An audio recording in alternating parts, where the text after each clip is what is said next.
Politics কখনো পেশা হতে পারে না। পলিটিক্স অফকোর্স আমরা প্যাশন থেকে করি, এই লোকটা চলবে কি করে? এই লোকটা ঘরের মানে মানে বউ বাচ্চারা খাওয়াবে কি করে? এবং এই প্রশ্নটা করি, আপনাদের দলীয় প্রধানের পেশা কি তাহলে আসলে?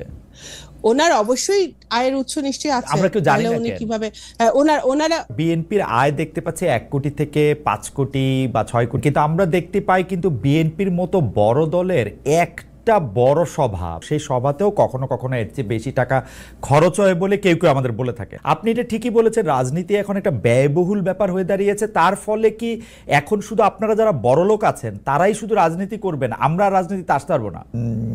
শ্যামাপা, এই আওয়ামী লীগ পতনের পর গত 1 বছরে আগের তুলনায় বিএনপির আয় বেড়েছে বেশ খানিকটা, মানে কেউ মানে কোনো একটা হিসাবে সেটা দেখা যাচ্ছে 13%।